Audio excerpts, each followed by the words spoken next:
அப்போ மனைவி இருக்கும்போதே முன்னாள் காதலியின் மீது அன்பு செலுத்துற சரியா தப்பா? ஒருவேளை அந்த முன்னாள் காதலியோட வாழ வாய்ப்பு கிடைத்தால் அதை பயன்படுத்தலாமா கூடாதா? அப்போ ஒரு பெண் ஒரே நேரத்தில் இருவரையும் விரும்புகிறான், இது சரியா தவறா? வணக்கம். மாறா புன்னகையோடும் தீரா உற்சாகத்தோடும் ஆல்டிஸ் அரட்டையரங்கத்தை உங்களை வரவேற்கிறேன். இன்னைக்கு வீடியோவில் நான் அறிமுகப்படுத்த போகிற டிஸ்கஸ் பண்ண போகிற ஒரு புத்தகம் உடல் தீண்டும் தழல். ஏகரசி தினேஷ் அவர்கள் எழுதியிருக்காரு. ஸோ ஒரு சின்ன புதினம் அப்படின்னு சொல்லலாம். உறவு முறையின் சிக்கல்களை பேசக்கூடிய ஒரு புதினம் அப்படின்னு சொல்லலாம். குறிப்பாக இந்த நூலை நான் எடுத்து வாசிக்கிறதுக்கு முக்கிய காரணம் ஏகரசி தினேஷ் அவருடைய முந்தைய புத்தகம் கொல்லிமலையான் கூடாரம் அப்படின்னு கூடாரம் மறுத்த கல்யாணம் அப்படின்னு ஒரு புத்தக தொகுப்பு, 3 கதைகள் நாவல்கள் இருக்கும். அதை பற்றி நம்ம சேனல்லே தனியாக ஒரு வீடியோவும் இருக்குது. ஸோ அந்த கூடாரம் மறுத்த கல்யாணம் அந்த தொகுப்பில் பார்த்திங்கன்னா 2வது கதை திருக்கல்யாணம் ரொம்ப பிரமாதமாக இருக்கும், சூப்பராக இருக்கும். எனக்கு ரொம்ப பிடித்த ஒரு கதைன்னு சொல்லலாம். அது அந்த அந்த புத்தகத்தை பற்றி ஒரு தனி வீடியோ நம்ம சேனலில் இருக்குது, இங்கே பாருங்கள். இப்போ அதில் ஒரு வரி வரும், அந்த திருக்கல்யாணத்தில் ஒரு வரி வரும், உடல் தீண்டா தழல் அப்படின்னு. ஸோ அதை படித்தோன்னே ஞாபகம் வந்துருச்சு. ஸோ இவரோட அடுத்த புத்தகம் உடல் தீண்டும் தழலாச்சே, அதை நம்ம படிக்கணுமே அப்படின்னு சொல்லிட்டு எடுத்து வாசித்து பார்த்தேன். ஒரு உறவு முறை சிக்கலை தான் சொல்லுது நிறையா. இந்த புத்தகம் வந்துட்டு ஒரு முழுமையடைந்த புத்தகம் கூட நான் சொல்ல மாட்டேன். இதை படித்து முடிக்கும் போது உங்களுக்கு ஒரு நிறைவை அடைந்த ஒரு திருப்தி இருக்காது, ஆனால் ஒரு விவாதத்தை உங்களுக்குள்ளே கிளப்பியிருக்கும். ஃபஸ்ட்டு புத்தகத்தோட பிளாட் அப்படின்னு பார்த்தோன்னா, ஸ்டோரி பிளாட் சம்மரி அப்படின்னு சொல்லலாம்னா, திருமணமான ஒரு பெண், ஒரு 3 குழந்தைகள் இருக்குது, சிறு வயதிலே தான். ஆனால் கணவன் திடீர்னு இறந்து போயிடறான். ஸோ நல்ல அன்பான குடும்பம் தான், ஆனால் கணவன் உடனே இறந்து போயிடறான். அப்போ அந்த பெண் 3 குழந்தைகளை வச்சுட்டு வாழ்க்கையை வாழணும். சமூக கட்டமைப்புகளை மீறி எப்படி வாழ வேண்டியிருக்கு, அவளை கொத்தி தின்பதை போன்று எவ்வளோ பேர் வட்டமிடுறாங்க, அவங்கள மீறி அவள் என்ன செய்யணும் அப்படிங்கிறத தாண்டி அவள் தன்னை வாழ்நாள் முழுதும் ஒரு கட்டுப்பாட்டுக்குள்ள தான் வச்சுக்கணுமா, அவளுக்கான ஆசாபாசங்கள் இல்லையா, உள்ள ரீதியான தேடுதல் உடல் ரீதியான தேடுதல் இதெல்லாம் அவளுக்கு இருக்கணுமா இருக்கக்கூடாதா, இருந்தால் அது சரியா தப்பா?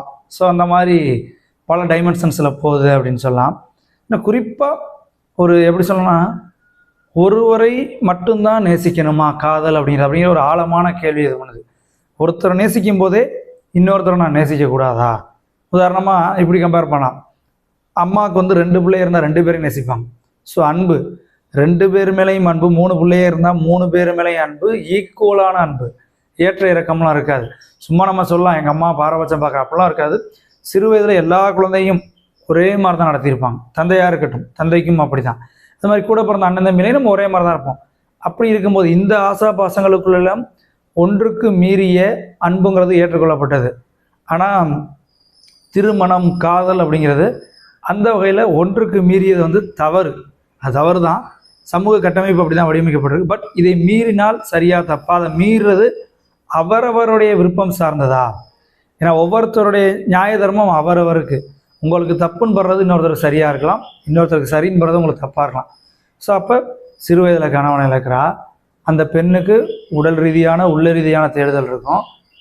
யாரோ ஒருத்தனை காதலி, ஆனால் அந்த காதலிக்கிறது இன்னொரு திருமணமானவன் அப்படிங்கிறப்ப அது சரியா தப்பா? ஸோ இந்த கதைக்குள்ளே பார்த்தோன்னா இது ஒரு மைய கதை. இதை தாண்டி அந்த பெண்மணிக்கு ஒரு ஆண் தோழர் இருக்கான், ஒரு பெண் தோழி இருக்கான், இன்னும் 2 ஜோடிகள்னு சொல்லலாம். ஸோ அந்த ஜோடிகள் எல்லாத்துக்குள்ளேயுமே 2 லவ் இருக்கும். ஸோ அந்த பெண் தோழியை பொறுத்தவரையும் கணவனை டைவர்ஸ் பண்ணிட்டு இன்னொருத்தனை திருமணம் பண்ணிக்க போகிறவளாக இருப்பா. இந்த ஆண் தோழனை பொறுத்தவரையும் அவளுடைய மனைவிக்கு இன்னொருத்தருடைய தொடர்பு இருக்கும். ஸோ இதெல்லாம் எப்படி எனக்குறது? ஏன்னா ஒரு மோசமான நாவலை கேட்கும்போது ஒரு தோணலாம், ஏடா இவன் அவனை வச்சுருக்கேன் அவன் இவனை வச்சுருக்காங்கிறேன், பூரா கள்ளக்காதலா அப்படிங்கிற மாதிரி தோன்றும்.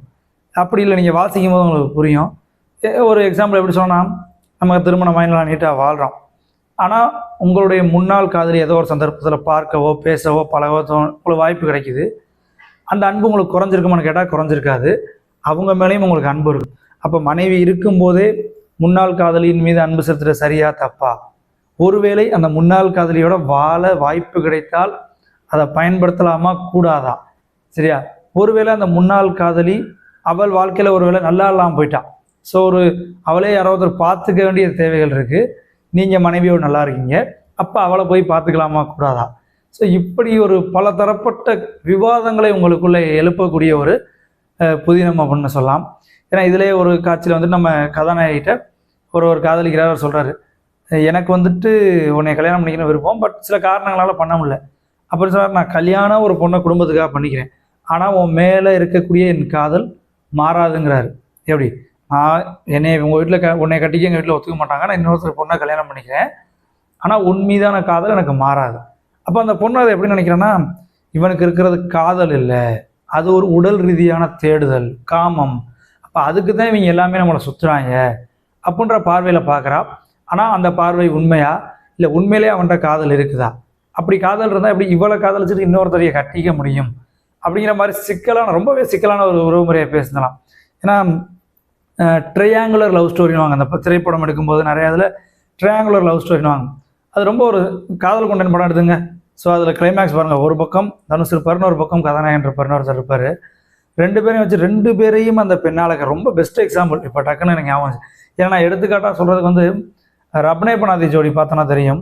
அனுஷ்கா சர்மா, ஷாருக் கான் வந்து கணவனாக பிடிக்காது, ஆனால் காதலனா டபுள் ஆக்டில் ஷாருக் கான் வர்றாரு, காதலனா அவனை பிடிக்கும், ஆனால் அவனை முழுசாக ஏற்றுக்க முடியாது.